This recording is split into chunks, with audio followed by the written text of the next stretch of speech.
à vos qualités et titres respectifs. Ba servante ya Nzambe na yebi ke na suka na koyamba me na sepeli komona bido kati na biso. Na sepeli komona moko na biso. En effet, comme de coutume dans cette communauté, chaque année, et notamment dans le mois de mars, nous avons une convention Yaba Mama. Année où ça a été un peu spécial parce que nous avons qui na Milulu, il y a dédicace à l'église. C'est le mois passé, c'est ainsi que tu décalé qui convention na biso po e bandalelo. Na pesi merci na Nzambe oyo a réalisé pour ça ya mitema na biso ba membre ya communauté oyo to ba maman ya communauté oyo.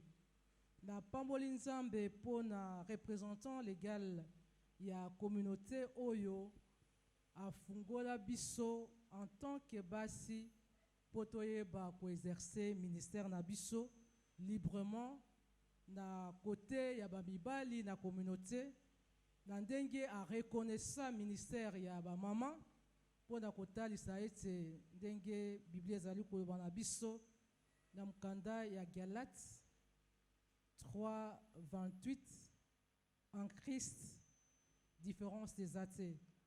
Moi c'est azate mobile azate moyuda azate moel azalite mosomi azalite esclave azalite biso tozali moko kati na Yesu. Koloba ete molimo mo santu moko kaka nde azalaka kati na ba oyo nyonso bayambi Yesu Masiya lokola mokonzi pe mobikisi. Chaque année tozalaka na thème oyo etambusaka biso.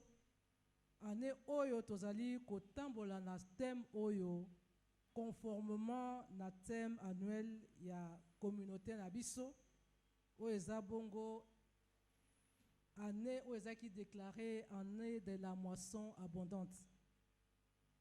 Et na kati na biso en tant que membre ya SCC 103e communauté évangélique Christ Pan de Vie, conformément na programme to na thème oyo fédération nationale à pesaki biso oyo eza bongo femme.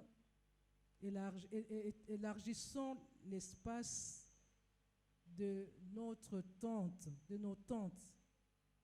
To sangisa ki ba thème wana mibale poto bimisa thème na biso na katina édition oyo femme élargit l'espace de ta tente pour une moisson abondante.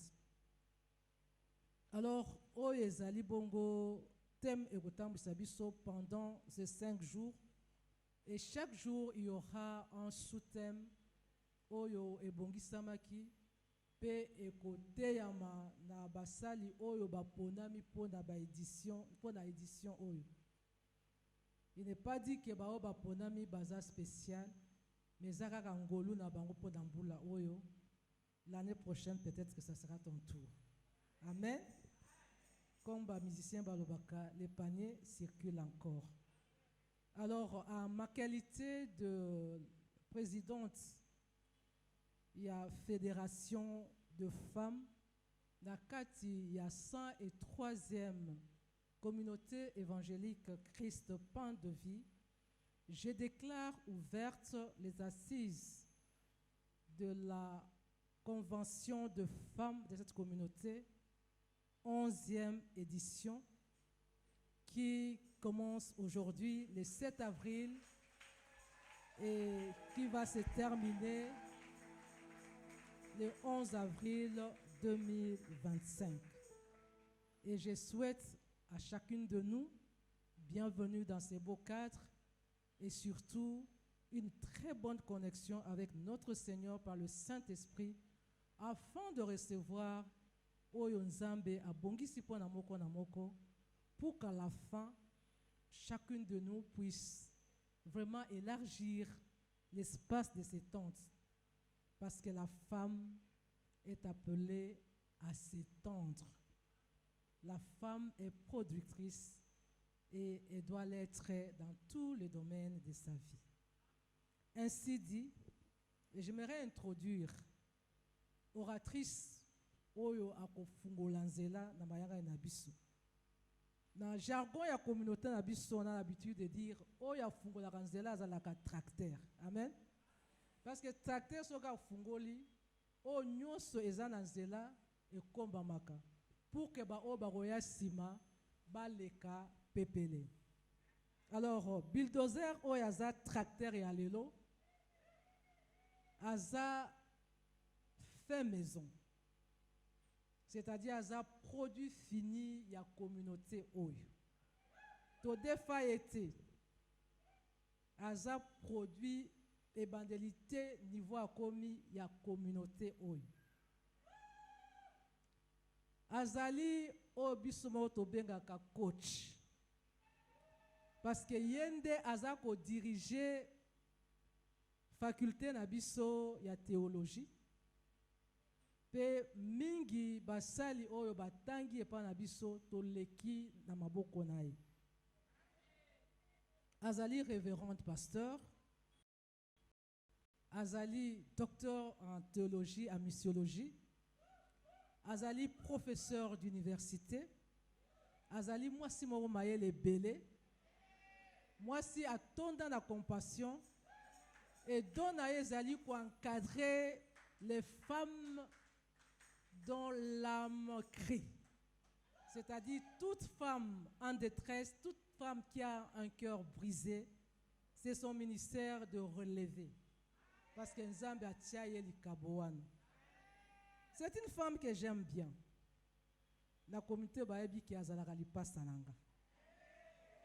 Parce que peu importe zela tozwa pour na kotanga théologie, bien qu'abandaka avant, mais babouli sabi sur les mêmes jours. Ezangolu koyoka yalobaka bien. Très bien même. Et oyo sa kozala connecté à kozwa mutuya. Alors sans plus tarder, j'aimerais vous inviter, comme la Bible dit, toute prédicatrice mérite le double honneur de vous lever et de recevoir la révérende docteur Angélique Ngale.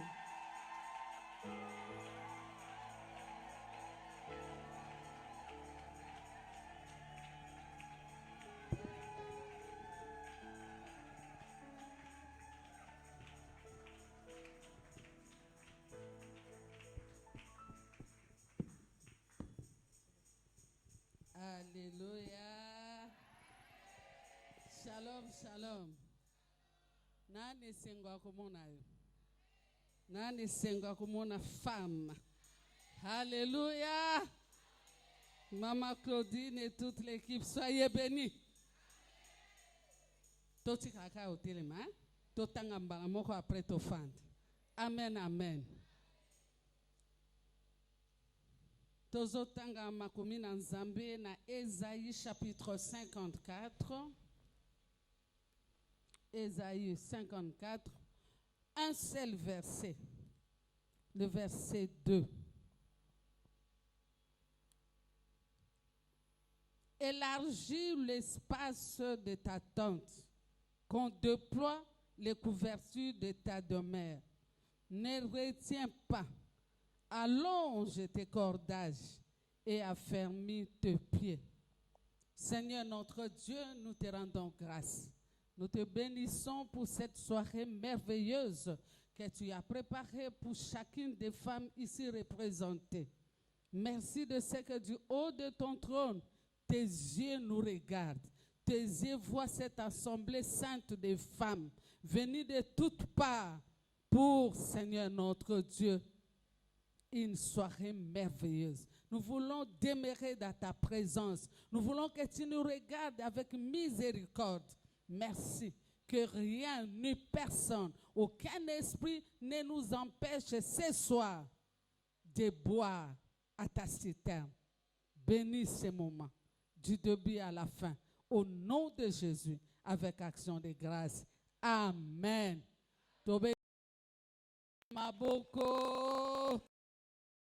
Amen, amen. Bien-aimés, Maman présidente Nabiso et la Fédération des femmes de la 103e à Cotici Convention Nabiso. Pe abandaki déjà koloba place tofandi à lobby, on n'attend pas les gens. On honore ceux qui honorent Dieu. Donc bino bo honorer Nzambe, il faut pas honorer bino. On avance avec ceux qui avancent. Alléluia. Donc to bandi, nous voilà na 11e édition. To utaki na 10e édition. Toye na 11e édition ya convention na biso. Alors généralement comme convention ezaka na mois de mars, ezalaka toujours na symbiose moko esalemaka entre ba activité en mois de la femme na o esalemaka na ba convention na biso. Et donc même ata to décalaki yango à cause ya dédicace, symbiose wana eza quand même. Alléluia. Eza quand même. Tango totali thème ya année internationale. Oyo ba pesi na 2025 balobi na biso sur le plan international thème balobi pour toutes les femmes et les jeunes filles dans le monde, droit, égalité et autonomisation. Tandis que dans le plan national, la République démocratique du Congo a placé la barre très haute. Hier à lobby, la Congolaise au centre de toutes les ambitions. Donc, mboka na biso, elingi ke mwasi atombwama pe azala au centre ya makambo nyonso ya motuya. Alléluia. Au centre de toutes les ambitions. En conciliant les deux thèmes, je me rends compte que le monde se bat pour hisser la femme à la place que Dieu veut qu'elle soit. Alléluia. Ce monde est celui des hommes genrés. Yamibali, oyo balingaka makambo ya basi, oyo balingaka basi ba avancer, oyo balingaka basi ba kende liboso. Ces hommes et ces femmes, il y a aussi des femmes genrées. Oyo pona bango bazo militer sur la masculinité positive. Alléluia. Bazali. Nous avons beaucoup de ces gens. On peut parler de Simone de Beauvoir. On peut parler de Kim Pavita. On peut parler de Sophie Kanza. Pour ne citer que cela. Bazana bango ebele. Mais ba owana, ba bunda bitumba. Pour être yonangai, tout le monde na quand même na senamoy. Alléluia. Alors, pour couronner le tout, ba organisatrice ya convention oyo, ba s'inspirer na Bible, pour na koyeba komona na ba thème oyo, international, national, na ya niveau ya fédération. Qu'est-ce qu'on peut trouver dans la Bible qui peut nous conduire à cela? Nde bango baye kokutana na texte ya Esaïe, chapitre oyo 54, le verset 22, et pai babimisi thème na biso ya munene oyo traitement nango tout au long de chaque jour et qu'on répondre na préoccupation soulevée. Alors j'ai donc la responsabilité d'introduire les thèmes femmes, élargir l'espace de ta tente pour une moisson abondante. Alléluia. Alors, lokola balobi nazala nga tracteur, bi tracteur so azokenda kuta na nzete moko boye ekangi enan. Alléluia. Mais akosala nyonso apikola abwaka me akosoigner yango te. Ya fungola ka nzela, akosoigner nzela te. Batu bakoya na simande bakosoigner. Alléluia. Alors ne me tenez pas rigueur. Alobi likambo te, non. Tracteur asenda kaka liboso azonga kasimate. Alléluia. Alors ba koya na simande ba travailler kitoko koleka. Pourquoi c'est à la femme d'élargir son espace? Il faut te répondre à la question. Pourquoi on dit femme élargit l'espace de ta tente? Pourquoi kaka yende il faut à élargir? Quel est l'espace que la femme a? Espace nini azalango o esengeli na ye a élargir. Petoko sukisa, comment doit-elle élargir son espace? Je précise encore que je ne fais qu'introduire. Les oratrices vont succéder et ils vont nous amener dans la profondeur de ces thèmes. Alléluia.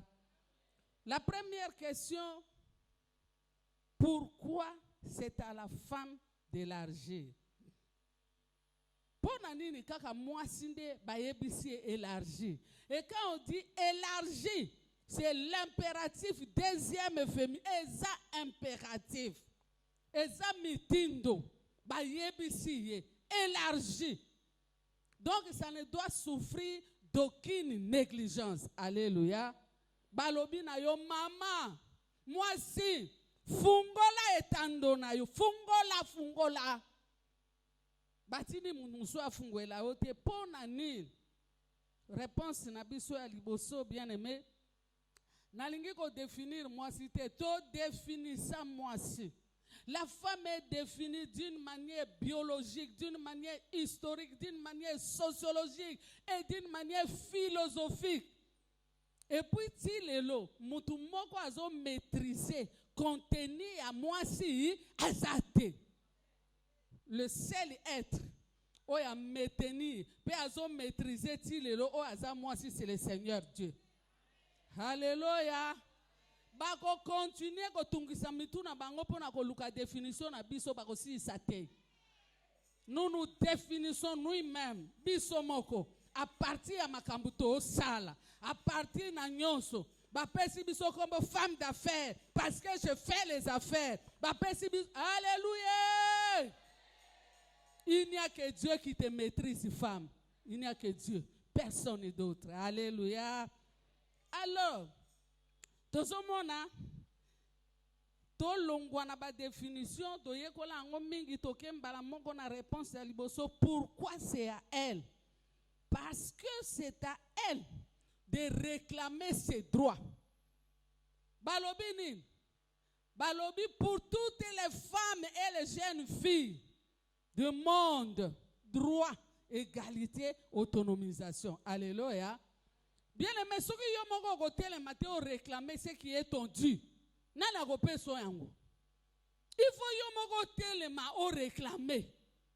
Ce qui est mon côté, lukite oye ba droit na yo ezanini. Parce qu'il y a des femmes qui ignorent jusqu'à leurs propres droits.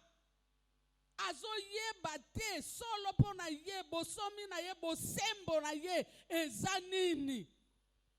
De lokwa liboso so bazolo ba telema fungola ezake yo moko oye bake ba droit e ko fungola yo oye ko permettre yo o sala likambo songolo pakala poko makombo no na histoire en lettres grasses bien aimé yo moko nde faut sala yango.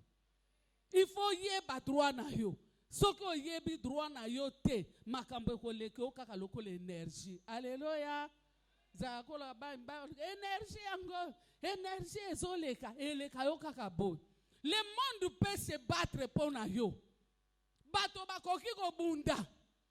Pona ba droit na yo ndenge mokili ezo sala wana. Mais soki yo moko telemité pour réclamer droit yango. Eza ko muto ba nazala nzala. Nana nzala batie biloko liboso na ye aoli ate kaka na nzala mais biloko ngo liboso na oti. Les droits sont là.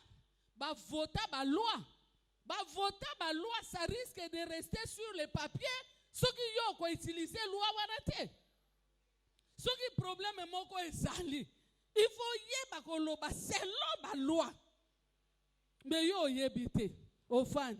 Il n'y a pas longtemps, je crois qu'il y a 2 semaines, moi en bas moko aye pananga makambo aye na mwasi yiki ezanga kate na mabala. Alléluia.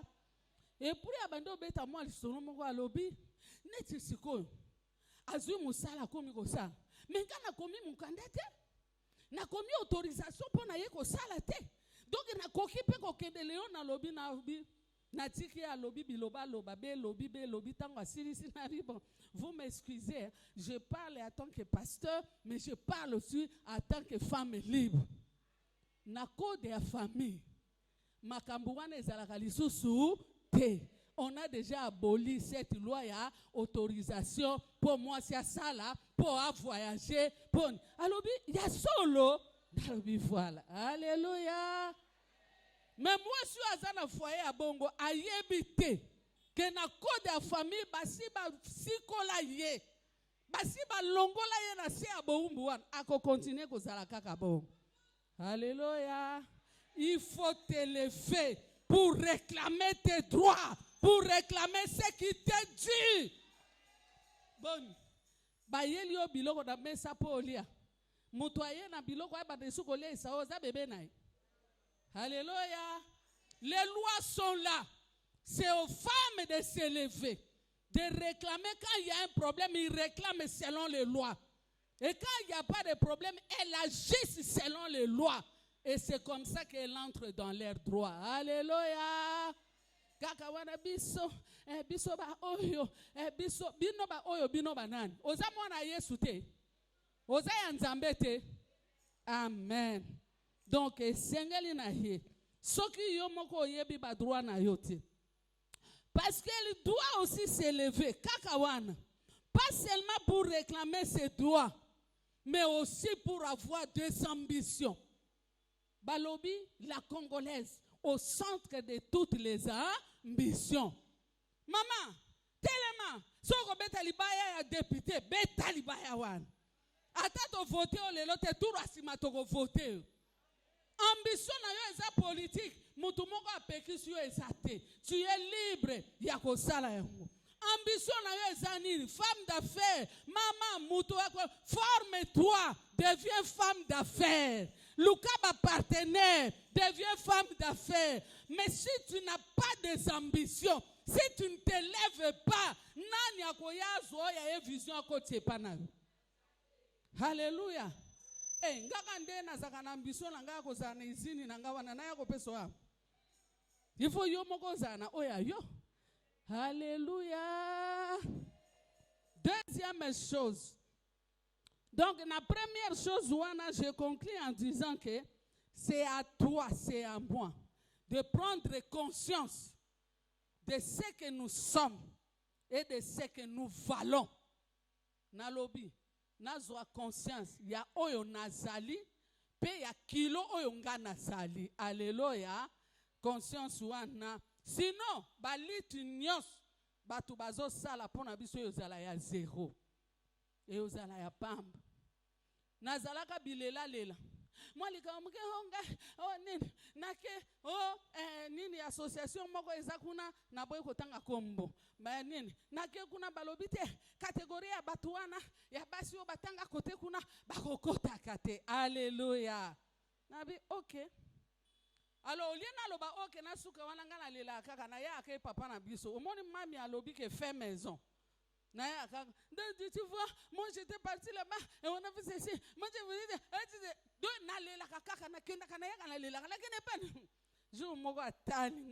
toi Angélique, écoute-moi bien. Ngape na écoute papa na biso na yepe ko telema na écoutez peu bien. Aebi singa lobby Angélique, regarde. Nous les hommes, toza assis na table ronde. Prenons le cas que toza 6. Mutuna mutafandi kola kiti na kiti mususu ezate. Maintenant tangelanga mutuni na kolongwa na kiti na epo yo ofand.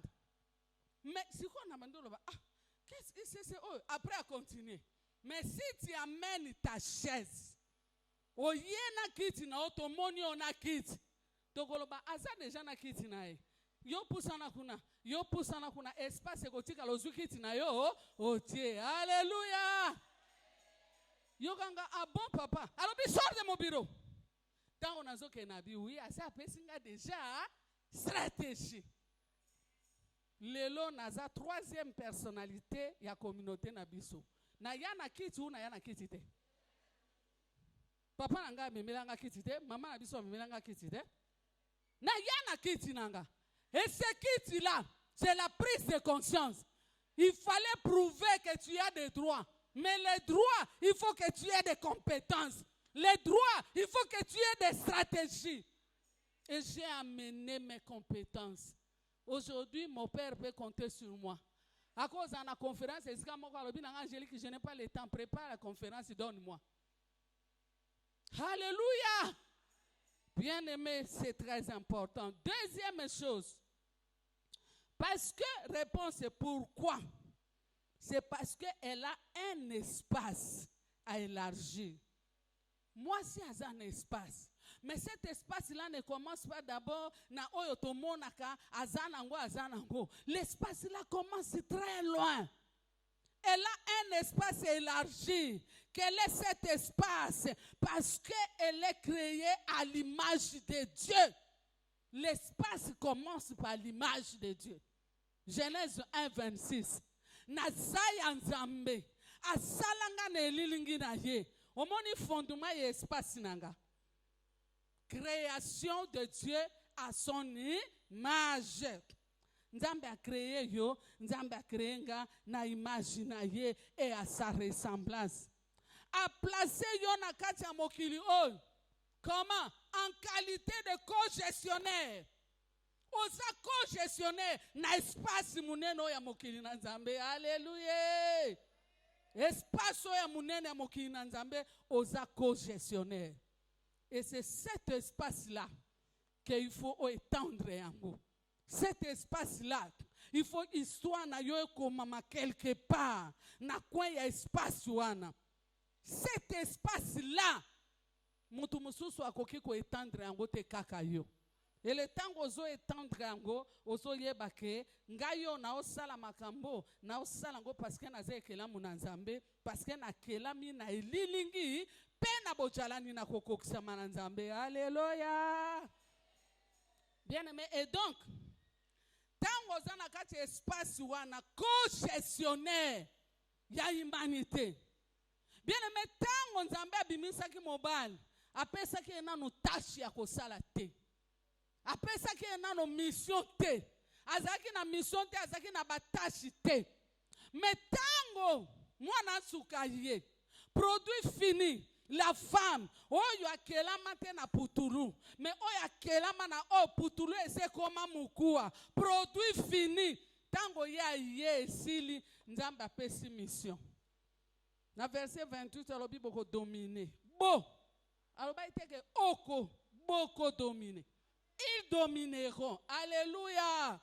Sur l'humanité. Moi, si faut que vous soyez co-gestionnaire ya nyos.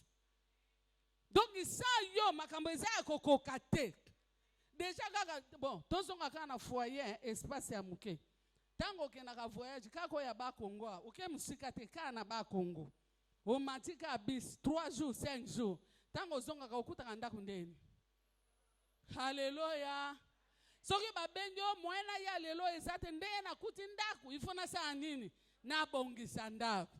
C'est pour dire que sans yo rien ne va. Tango ba potana kana parlement kuna ba potani et tu président lobi pou abeti marteau. La nuit porte conseil. Tokena nous, on va rentrer demain. Alléluia. Ngata on a terra kana bi c'est quelle nuit qui porte conseil là? Je crois que ce sont les femmes hein. Si l'oreiller, cette nuit na tuna bango na réunion moto zaki na ngona Nations Unies na tuna bango. Quelle est cette nuit qui porte conseil? Est-ce que la nuit part? Alléluia. Et puisque la nuit ne parle pas, c'est la femme qui parle. La femme dit à son mari,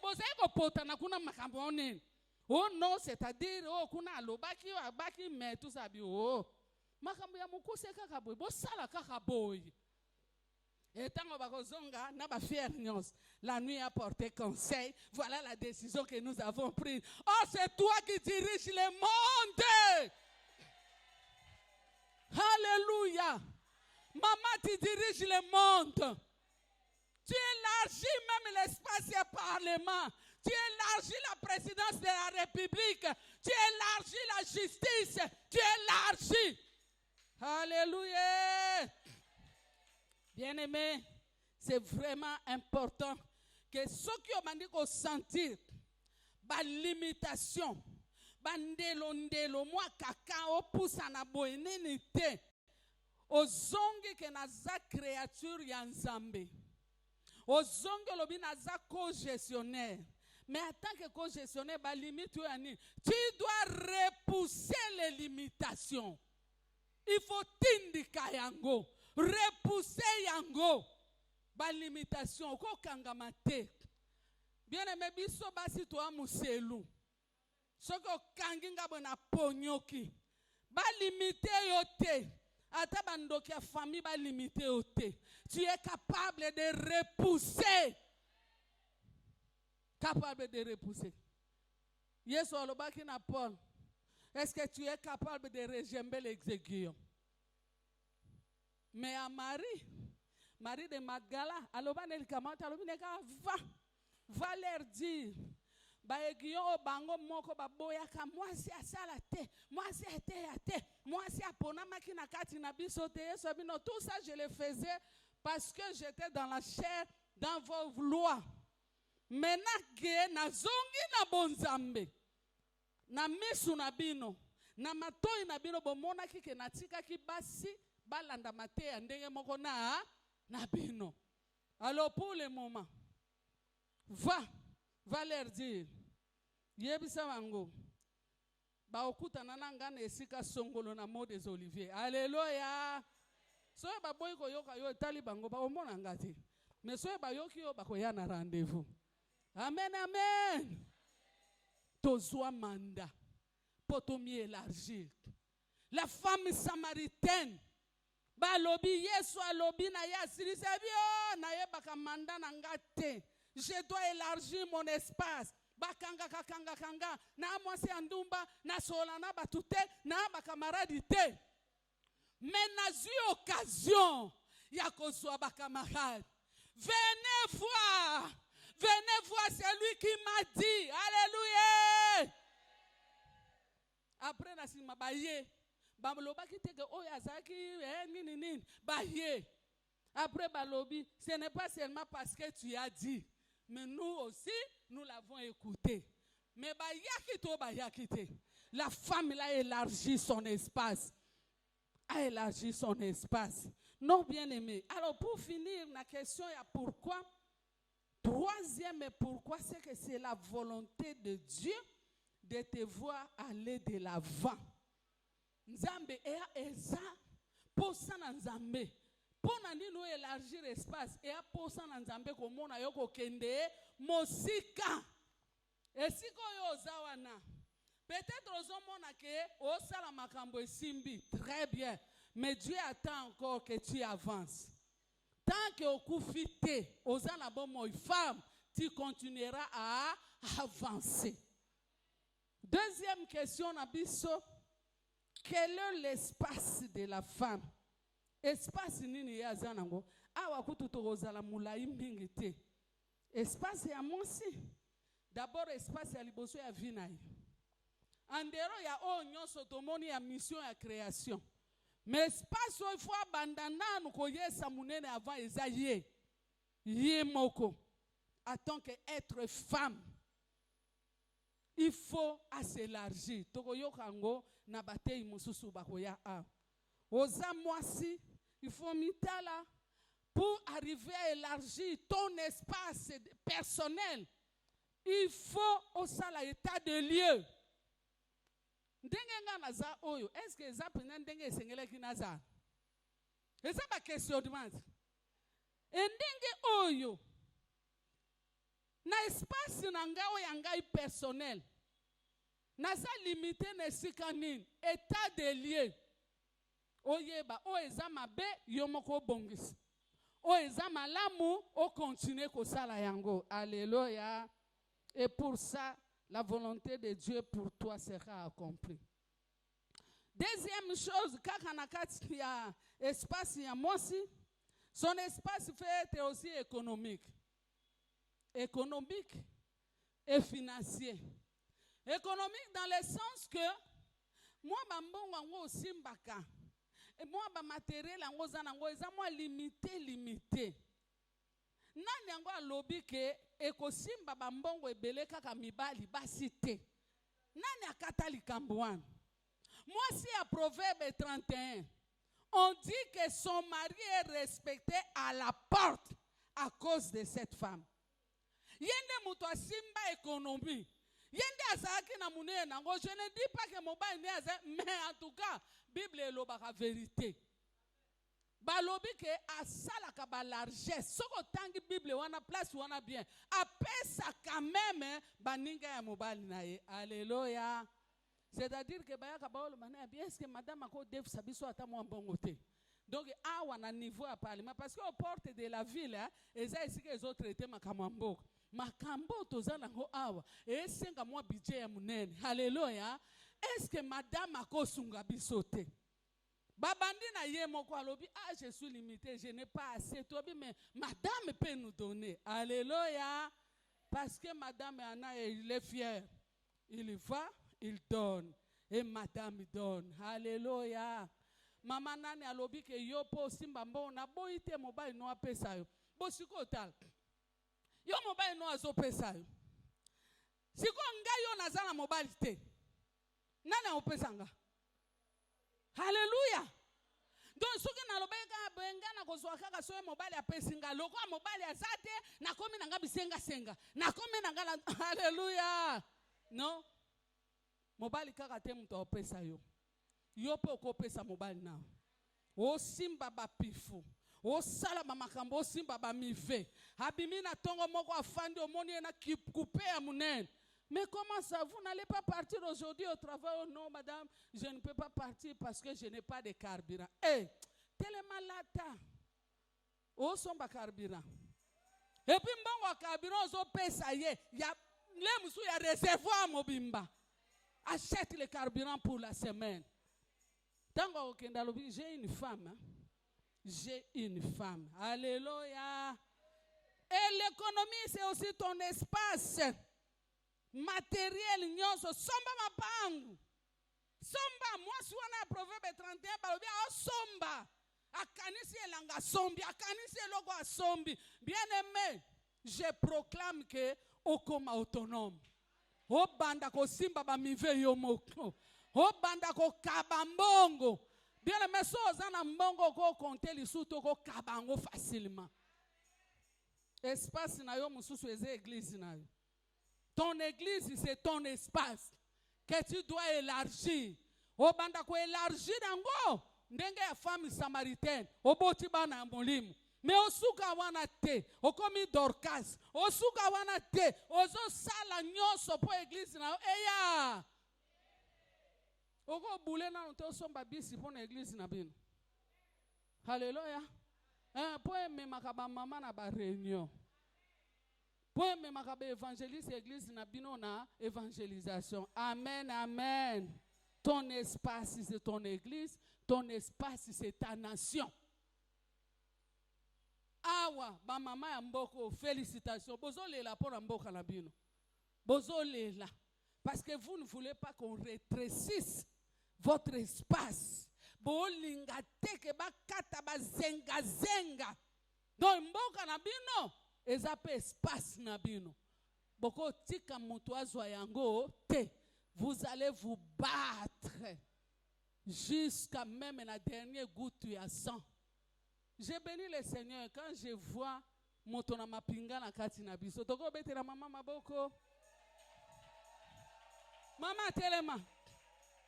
Alléluia. Regardez une femme, mais elle se bat pour son pays, pour l'espace de sa nation. Bien-aimé, maman tolinga bino meg, to bonde la rapona bino, tika kola pambola yo. Donc, et troisième et dernier, na eloko wana, sur le plan philosophique, espace na yo peut être considéré comme un millier. Ça c'est Kant qui le dit. Emmanuel Kant dit que espace est un millier. Millier au fandaka. Au fandaka na groupe ya banane. Millier wana ezaka banane ya bakulona. Tu peux étendre cet espace. Millier na yo eko kozala millier oyo ya batu balela kalela kaka. Toi, tu peux étendre cet espace et l'ongwa na quartier à Milelo et comme na quartier Sengo.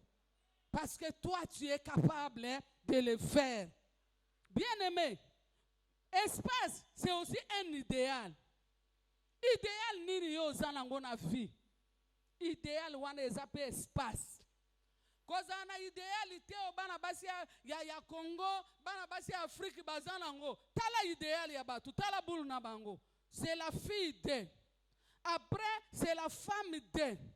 Après, c'est la mère de. Triangle mabe. Alors, soki oza mwana ya.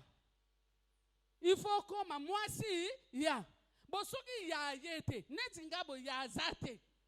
Alléluia. Donc na koki ko bongate na vie po ya zate.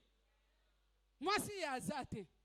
Et puis, il faut comment oza moi si ya. Bokoli, bana bakoli, babimina bandaku, bako sala vina bango, okomi mama ya. C'est-à-dire que retraite na yo, ozo se le pas na ban. Mais la Bible dit quoi? Ce n'est pas aux enfants d'amasser les trésors pour les parents, mais c'est aux parents d'amasser les trésors pour les enfants. Triangle, on a triangle, ma bébé, biman espace one. Les mariages, ba na biso, bakota na eloko wan. À côté université. Première année graduée, maintenant c'est L1 licence. Et puis moi, il y a moko ba monani. Il y a wana na suki na deuxième licence suki wap. Alobi na zo bala ye. Moi na moi sitango ayoki be bulu ya classe nyonso esin parce que a oban. Haye bonanga mobala ngoyo lingo bala zanani. Oh, aza médecin. Et pourquoi toi-même tu ne deviens pas médecin? C'est impossible que tu deviennes médecin. Aza avocat. Yomoko kolo ba tandi ke vie kete. Alléluia. Donc tolongwa na ba milliers. Le mariage n'est pas un idéal. Le mariage est une bénédiction parmi tant d'autres bénédictions.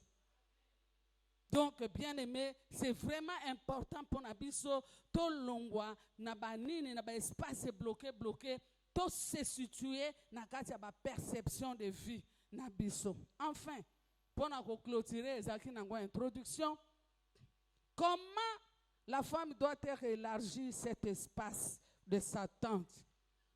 Bien aimé, la première chose, elle doit avoir une vision. Une vision large de sa vie présente et de sa vie future. Namikolo yo vraiment si on dengo fanditi na telemia, ozomi kanisa na niveau ni, ozomi mona na niveau ni d'ici 5 ans. Na lobi na no lointain d'ici 5 ans.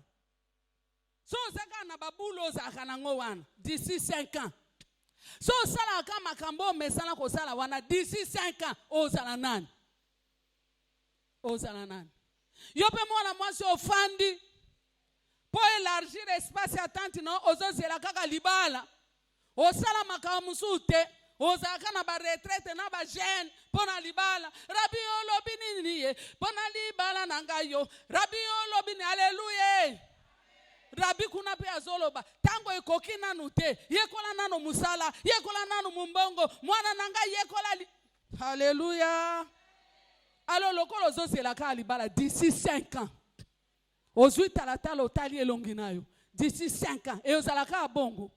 Mais ce que sali makambo mususu et avancer yo na vie. Tala biso ba oyo. Bari diona ifale za lezoli mwalimwana. Parce que moi mi ve ezali osomba moi mafuta moko opakola. Alléluia. Ah moi mutu muso otaka kuna kanisi mo koza na ba 50 pousa na ko otala kati na ngasuki 50 ezali. Alléluia. D'ici 5 ans aux Andes. Alors, gotika la kana bula ozela libala te sala makambo efungola yo. Sala makambo efungola. Toko yekola makambo awa. Alléluia. Deuxième élikam. Bien aimé, il faut non seulement oza na vision ya vie na yo ya siko ozala pe na vision ya musika. Vision de loin. Osa l'examen à conscience avec intelligence et sagesse. L'apôtre Paul définit ça bien. Nous prions en esprit, mais nous prions aussi en intelligence. À d'autres termes, makamusu moli mote mutu ekosala. Makamusu mayele na yo il faut esala. Amen et amen. Et puis il faut tika makambo wana bofandi tout ça oloba likambo. Ba mama, yo lobi nini pona likambo. O kaka ndenge bango ba lobi. Ha! Kaka ndenge bango ba lobi yo za photocopie ya nani? Amen. Et puis eloko ya mibale ya kosala, il faut pour élargir l'espace de ta tente, il faut avoir Dieu comme partenaire. Nzambe azala partenaire ya vie na yo. Ce qui est un partenaire à vie na yo, ce sera par ta foi. Partenaire à vie na yo. Botala moi si on a perte de sang, bien aimé. Azala ki na vision large ya vie na ye. Alobi na sina moni bato banyoko linga basiri singa mbongo tout ça. Je ne me décourage pas. Mais je vais avoir cet homme de Galilée. Ce fils de David. Je vais la voir comme mon partenaire. Je crois que yé à côté se voit engâté. Alléluia. Et tant que simbi Yesu. Biso monto yebi. Abiki na Yesu fallait faire na neka nye. Ele kaka bongo Yesu abi non. Batu ba simbanga. Mais oyo asimbinga na lo yengete. Oyo asimbinga na sagesse.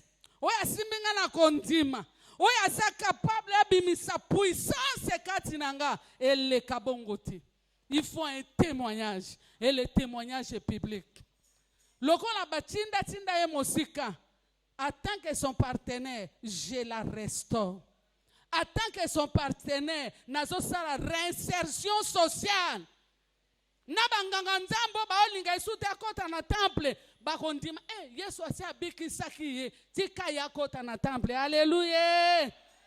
Donc partenaire de Dieu par la foi, par une vie de prière, une prière qui compte sur la grâce divine. Vie de prière, bien-aimé dans le Seigneur, c'est très important. Troisième et dernière chose, comment doit-il élargir cet espace de sa tente en devenant autonome sur le plan spirituel? Car moi, allô, pasteur, allô, maman présidente, bon de la pona moana, awa, tout ça. Bonsoir, maman présidente, il y a un téléphone. Bonsoir, pasteur, alala ki pongi azolo tanepe bandoto. Mais ce qui spirituellement, aux autonomes, yo moko ko bondela tout cela be na benga bino lobi mais na bondela ki nzambe asi asali. Alléluia. Toton danzam et devient spirituel et matériellement et financièrement autonome. Bien aimé so sombali pana yo. Muto déranger yo asate. Mobile no peso punition en bon côté. Oyebi soki oza femme mariée. Oyo sala ke lokote. A peso punition en bon. A kabelo monde. O senga mbongo atuni yo qu'est-ce que tu vas faire avec ça? Yango na mituni motuna mona neka kati. Hein? Bon, toi qu'est-ce que tu fais? Toi tu ne fais rien. Je ne fais rien. Pantalon lati esukula ngongai. Ba chaussette na makolono esukula ngonga.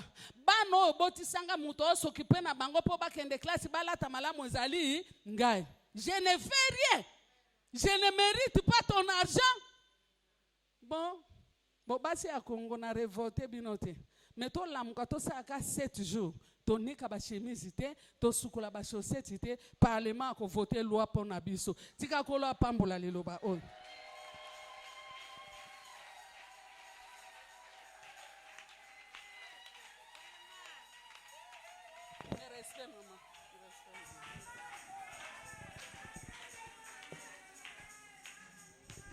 Oyo kiangoa. Est-ce que c'est peli? Betela nzambe maboko.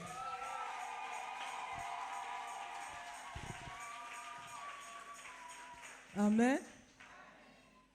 Ba mama boye bi na linga bino mingi. Parce que d'abord soki ba mama bazala raté mokile linga ezalati. Boye biango Donc pour dire que vous avez une valeur collègue. Nga linga mayanga na ba mama pourquoi? Parce que na linga kola musaba mama. Je me rappelle tozala ki na église moko na cité mama Mobutu. batia biso parmi bakamba bamama. Sika tozopesa pasteur oyo azosala na biso baide ndenge tolingi tokoti epa bamama. Pasteur atali alobi te bokobebisa bamama. Amen. Amen. Po bamibali mosusu balingaka basi bazala kaka ya kolala ye aye abakisi couverture. J'espère que basha modèle wana baza awa te. Et puis soki oza bongo oye awa eza po ozonga bongo te. Amen. Mama alobi atombukisa bino tengala otombukisa bino. Amen. Parce que mbula na mbula otikala kaka na niveau wana osala nini na vie. Amen. Pourquoi va traiter le rôle à moi? Yo a moi nana. Élargis l'espace de ta tente. Question ya liboso. Na lingi na rappeler comme ça mutuna muta bonde la ndenge ayoki molimo kosola na ye. Pourquoi yo sengeli o élargir espace ya tente na yo? Tant on se comprendre te. Pourquoi? C'est parce que balobi oza la ba droit, n'est-ce pas? Ba loi en faveur na yo ezali. Ba makambo oyo eza na disposition na yo ezali. Mais ceux qui au prendre conscience te. Maman lobi moto akoya kolamuso azati. Amen. Ceux qui ba droit eza awa yo ozo yeba yango te moto pe akoya koyebisa yo azate. Pour moto mokila lingaka a dominé oyo azo yeba te. C'est pas pour rien Nzamba lobi mon peuple périt faute d'ignorance. Yo oyo lingaka koyeba te. Yo oyo olingaka comme la réalité en face te. Osalaka politique d'Autriche. Ozoka nisoza bien. Nzoka tango zaka yo moko lelaka. Balobi yeba ba droit na yo. Réclamer yango. Pe appliquer yango. Soki te ekotika la kaka na papier. Nakaisi ezape na basi ebele bazozela autorisation maritale pour bakende kozwa passeport. Pour akende kosala la demande d'emploi ose l'autorisation maritale. Ozela trop. Abanaka opesaka yo ba miesi wana. Et puis okoloba alatisaka nga te. Aleisaka nga te yo bébé. Amen. Pour la te foka mobali asomba. Mbonga mobali na ya mwasi eza couleur moko te. Apesaka nga mbongo na ete. Yo opesa ye mbongo na ote.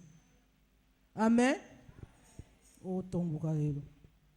Soki olingi kosalela ba droit na yo te, moto akolamusa yo azate. Balobi na biso toza co-gestionnaire.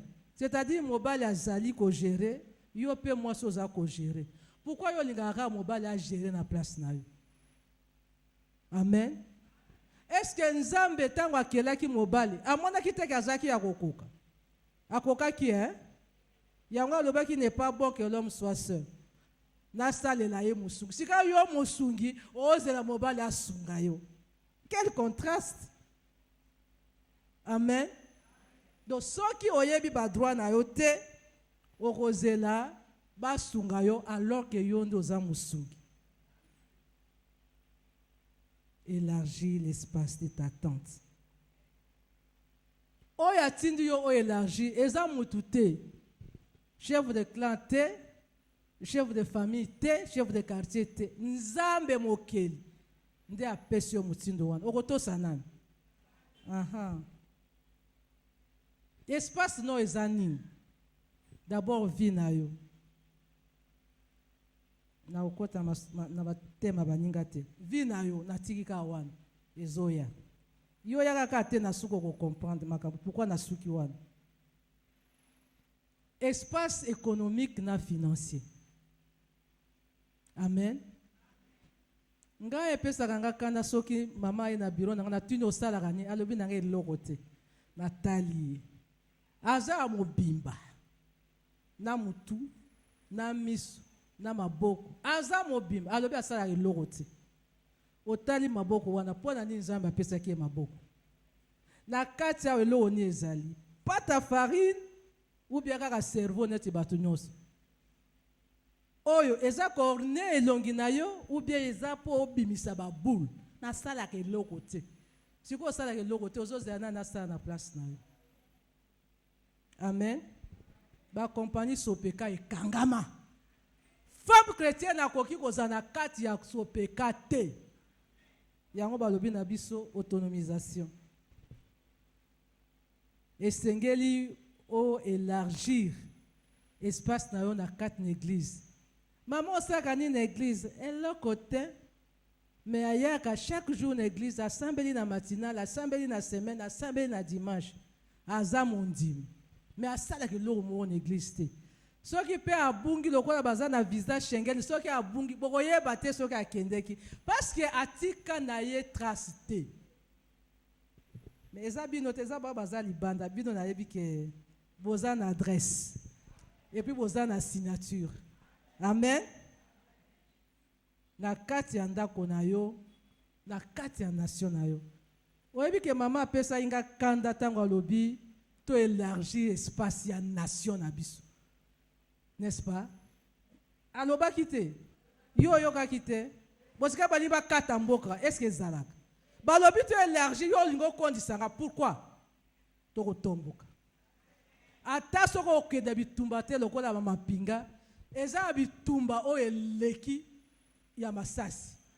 Pona ko battre la intégrité territoriale na biso. Balobi na biso esengeli na biso kozana idéal. Amen. Mama ozolinga tos bonde na nzamba saela yo nini? Na bala, na bota. Osiko soko bali te soko boti te donc vie ezate. Amen. Do soko bali te oboti te vie ezate. Ozate ozate. Est-ce que vie na yo eza limité na libala na kobota? Bo soki yo ozate na libala wana na kobota wana ezala. Mi yebela. Lolenge nini ya koélargir koza na vision. Vision ya mukuse te. Papa lobaka mona munene me banda muke. Yo vision na yo kaka donc suka na yo kaka libala kobota. Na lola kobala na kobota ezali. Eza pe na ba oyo babala babota balelaka na bango kaka e. Amen. Balelaka na bango kaka. Akomi ko mutu na pona nini na balaki. Akoma ko mutu na eske ngam na bota bana oyo tote. Amen. Donc c'est pour dire que vision na yo ekoki kozala au-delà. Ya oyo eza libala, ya oyo eza kobota parce que soki osali partenariat na Nzambe, Nzambe akofungola yo mayele, Nzambe akofungola yo makanisi. Esengeli na biso kozala autonome sur tous les plans. Amen. Tango obengaka kaka moto apesa yo eloko boye. Obengaka kaka moto abondela pona yo. Na pekisi bino ko benga pasteur abondela pona bino. Na pekisi mais banda nanu yo moko. Te ozo kende olobi papa na sala ki boye maman na sala ki boye na ye o accompagner. Ça va. Mais au fond, quand vous avez la peau, il faut accompagner. Si vous accompagner, tu es de la terre. Non. Là, tu limites ton espace. Amen. Là, si tu as tellement, tu as au moins quelques minutes pour te bondir.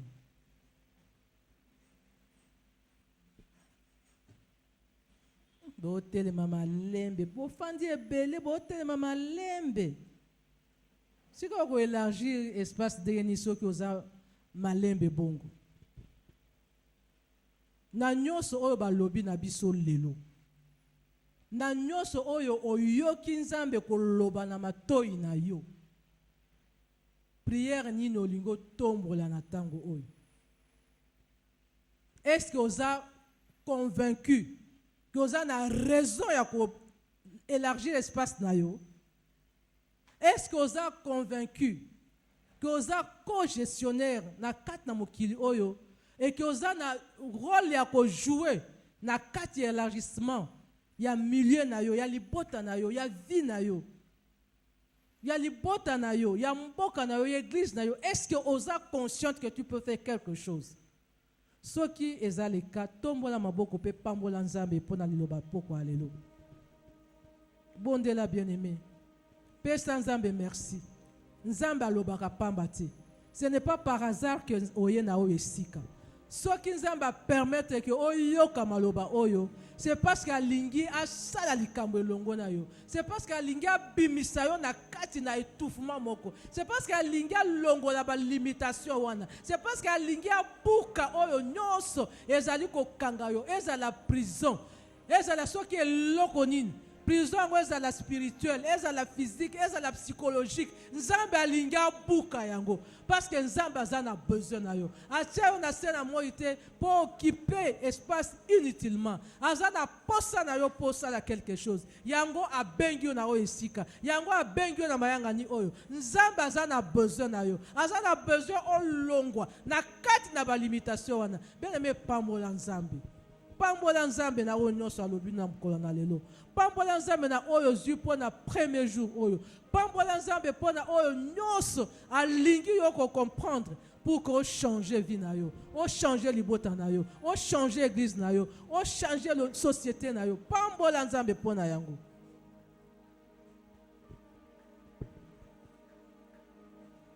Bondela bien-aimé, fungola munoko na yo. Balobi na biso moko ya lolenge ya ko élargir eza na kati na losambo. Losambo oyo ezali kotala, eza ko s'appuyer, ezali ko compter sur la grâce de Dieu. Bondela bien-aimé, pambola nzambe. Pambola nzambe. Yebisa nzambe, je suis vraiment reconnaissante. Na comprendre que nazalaka limité, na comprendre que nazalaka aveuglé, na comprendre que na raisonnaka bien te, na comprendre que nazalaka voilé. Lelo oyo na moni na nzela ya maloba oyo oza kofungola nga mémoire, oza kofungola nga mayele, oza kofungola nga makanisi, oza kofungola nga banzela, ozali kofungola ngai ba opportunité. Bondela bondela bondela nzambe aza malamu bien-aimé.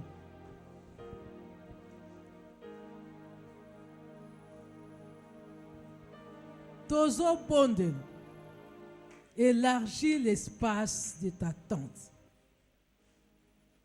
Tante na yo nde nini? Babandi biso na vie na yo. Vie na yo eza espace na yo. Finance na yo eza espace na yo, to poche na yo. Église na yo eza espace na yo. Mboka no eza espace na yo. Quartier pa ozali. Famille na yo eza espace na yo. Bien-aimé, senga nzambe. Loba na ye na yoki na sosoli olobi nanga na élargir espace nanga fungola nga mayele na nzela na convention oyo te na kobima vendredi na yeba exactement eloko oyo nga esengeli na sala. Bien-aimé, mama olobi a da vision na ye izine wana ya tangawisi ezokoma ezobanda mbula ekosila te tokobanda kaka komela yango. Amen. Ba o nyonso ya ba fabriquer wa tokoboya tokomela o eza na onction bongo yo. Amen. Bongo yo okosenga nzambe nini? Bien-aimé, posa na nga ezali te okobima na o esika ozala na boule moko, ozala na eloko moko oyo okosala po lobake a partir ya eloko oyo naza ko élargir espace na nga. Senga nzambe afungola mayele. Tobondeli na kombo na Yesu Kristo. Nzambe oza malamu. Nzambe oza malamu. Olingi moko na biso afungwama. Pas seulement toyeba ba droit na biso, mais toyeba kosala yango, totia yango na misala. Pas seulement toyeba ba droit na biso, mais emema biso na kati na égalité, na kati na autonomisation. Olingi to mata, toza basi o bazana ba ambition. Toza la basi o te bazelaka baya ko tiela bango biloko na munoko, biloko na maboko. Nzambe sala ete na kati na convention o te to kosilisa. Moko na moko abima awa na likambo munene oya kokoka ko réaliser. Parce que longo na yo to kosala ya bikambo. Oza nzambe munene. Oza nzambe munene. Olingi to sala makama minene. Yango to lingi. O inspiré moko na moko po azwa likama munene oyo akorealize oyo mokili bakoloba ya solo mwasi moko azali awa na kati ya libota na kati na église na kati na mboka na kati na quartier yawe etombwama ye molimo santu zwa contrôle ya mayele ya mama moko na moko mpona kofungola ye mayele na kombo na Yesu Kristo. Sekele mpona kozala na mayele ya koélargir espace na sepeli mama alobi kozala na vision, c'est bien, mais vision wana ozala na partenariat na Nzambe. Amen. Partenariat na Nzambe. Partenariat na mwasi te, partenariat na mobali te, partenariat na société songolo te, na compagnie songolo te, mais na Nzambe oyo aza kolo na nyonso. Bibalobi wolo palata eza ya ye. Mabele na oyo nyonso eza na kati eza ya ye. Bien-aimé, yo ozoluka partenaire mpona koréaliser projet wana, mpona koréaliser vision wana. Ozomona teke mutu wana azotourne yo gauche droite, banda apesa yo rendez-vous asa yamba yo, banda alaka koya na asa pesa. Me balobi na biso partenaire oyo aza likolo na nyonso eza Nzambe. Nyonso oyo yo koluka elongo na ye okozwa yango. Yebisa Nzambe nalingi nazala partenaire na yo na kati na projet oyo. Na partenariat na mutazaka na part na ye. Amen. Nalingi osala prière moko avec vœu à l'Éternel. Projet wana Nzambe akota na kati. Projet wana Nzambe asunga yo o réaliser. Bongo yo kabola ba part na Nzambe.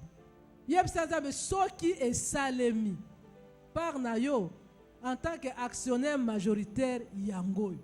Part na nga yangoyo. Kasi yo pesa makoki pona ko réagir. To bonde na komona Yesu masi. Ozali Nzambe kolo na nyonso. Yawe siebi projet na zana yango na mbula oyo na 4 mois oyo pona réaliser. Na lingi ozala partenaire nanga. Na lingi okota likambo oyo. Bongo tango na kolonga yango, tango na kokokisa yango, yo oza actionnaire principal. Na kati na projet oyo, na kosalela yo oyo kotiana motema nanga. Na kombo na Yesu masi. Nzambe na lingi ko travailler longo na yo. Na lingi na sana mayele nanga ya bomoto te. Na lingi na sala la ba stratégie ya bomoto te. Na lingi yonde o inspirer nga, yonde o orienter nga, yonde o conduire papa nanga. Saint-Esprit na sengi okota na kati ya likambo oyo na kombo na Yesu masi.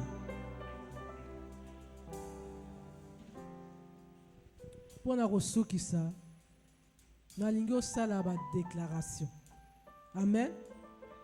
Mama pesi biso ndakisa ya mwasi oyo. La femme vertueuse. Femme vertueuse toyebi bien banda bo mwana na ebandeli ya vie chrétienne bateya biso femme vertueuse na ba version nyonso. Leo lisusu baye koyebisa biso ke mwasi wana elle était économiquement et financièrement matériellement forte. Au point que azalaki kosala ba largesse même auprès du peuple naye baninga ya mobali naye disons ba collaborateur yebisa Nzambe na lingi osala prière moko oyo eko longola yo na ba limite olo bangai Clémentine Fouti a parti ya lelo nazo matisa niveau na ngai tel à partir ya lelo ba oyo ba limitanga na moi ba kaka yosuka na 2-0 pourquoi ozwa 10 ozwa 100 900 yo ozwa 3-0 te ozwa 6-0 te ba o ba sima ba 6-0 ba lokola yo te. Bien aimé buka ba limite na lingo sala ngo dans une prière déclarative na kombo na Yesu masi.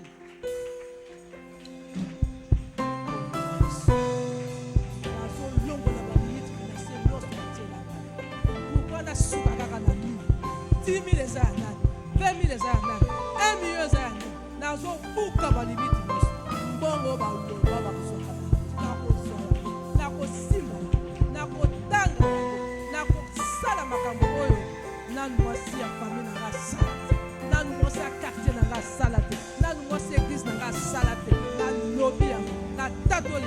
parce que naza na elika elongo na Yesu Masiya tokosala bikambo ye nde akopesanga makasi ya kokokisa oyo nalobi lelo na kombo na Yesu Masiya.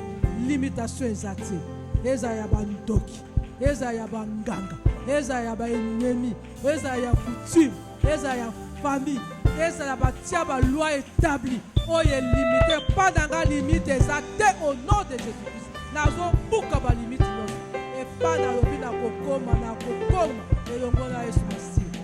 Merci pour être ozali Nzambe, merci pour être ozali Nzambe.